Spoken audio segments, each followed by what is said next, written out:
Welcome to the Slop Temple. We pray this video helps. In this video, I will show how to change an Alfa Romeo logo. First, gather your tools.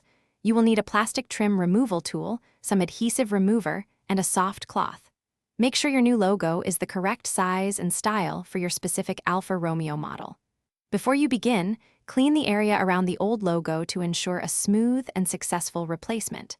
This preparation step is crucial for a clean installation. Now, let's remove the old logo.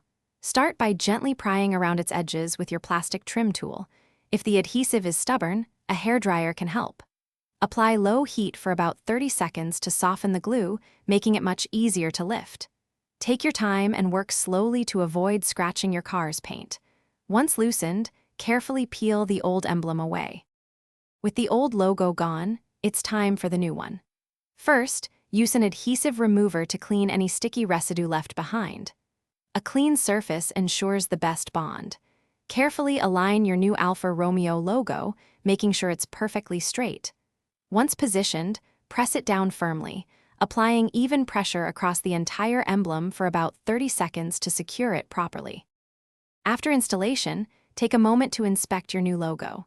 Check for any gaps or misalignments to ensure it's perfectly seated.